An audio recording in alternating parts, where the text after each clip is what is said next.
Hello friends, welcome back to my YouTube channel. 10 to 9 schedule chula fraud lang sang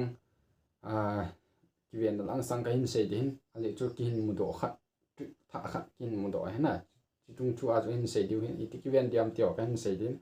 jisun abula kuna zone again hin pina channel a tha ne la lung set and like share subscribe in bol pin diwi nong kahin tiam we okay kipan masang kamin chula bonga hin ke kipan ka video ho abula kuna zone again nên web page em kipa thu kan se na channel la tha ne la lung set and like share subscribe in wall page di nang ken tem ve kipan masang kan se nam chu description la comment box nga hi pin kin bola link khat o min lung set and ne na visit pin chu ka channel tha hin na support nu ngai chai ne hi ngwa ka hin thu me na ni hin support nu ti hi kan het sa he direct panatin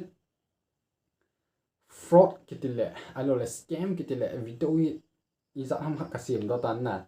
mà cho ta băng cho hi pon tu apa hi chom zep he tik chom zep he na a hin ki chim ang ki chim na he i pi ham tel video hin sim wen kaloi khat ni hin video cho hin pen hin sim te te ding chai i pi ni he na i pi ham na yo cho hin sim chi ta ham cho ham ti ho cho hin dong in ya cho video cái hin sim chai hi video clip hin koi đi cho le zo ten la boi na hung tu ki tu mai the na ya cho video clip cho koi pon hin sai do den TSC kum som fal kum som sagi ting de chat TSC khan he aji thi a ti jawa chu aji thi a chu cha nei hon lo he na cha nei hon lo ama chun ji tha anei ki he na aji chu anei go chu alo dinga cha ngai in cha chu nei lo ja chun ji tha nei he na ji tha nei nu chu kum som ni la nga le kum som ni la gup ki ka la hin he de cha ji hin nen cha hi amani on chun itham cha nei lo he cha nei lo wa ki se yo na na kum i za ham khat cheng hon ta hi wa cha nei lo he cha nu me nu da ti si ho khat to ne ki chen ham ti le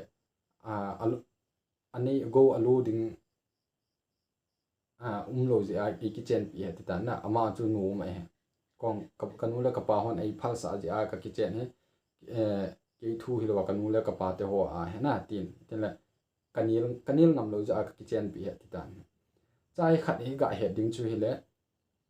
amanin cha nei thelo ja chu pasal dang ko tan he na pasal dang ko win ama to chun intimate ding lang sanga bola cha nei di agut hon he cha chun chai ga heading khat chu mi khat chu sum ka pi hon le ti lak i zan ham ka pi hon le ti na cha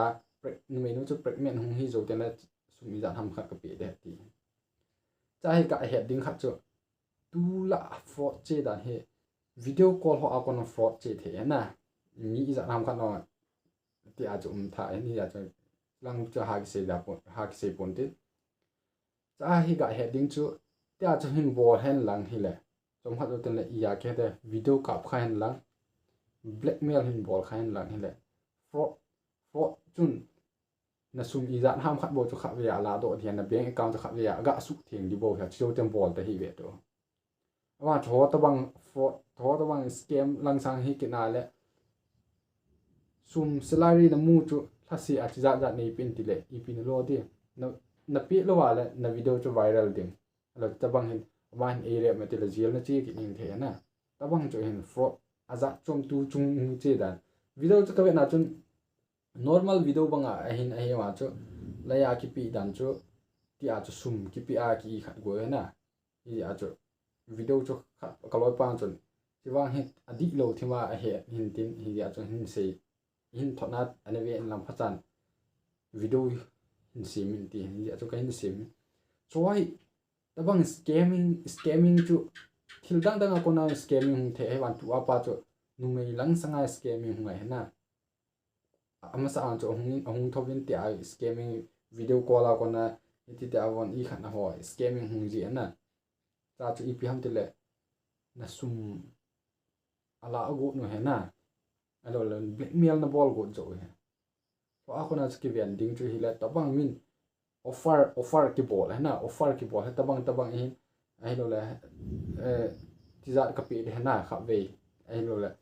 tia cha kanai no me ti ho hin advertise ho cho ho direct ke sa scamming he na scammer ho ki chit na he ma hon tan ball tin ball hi la chun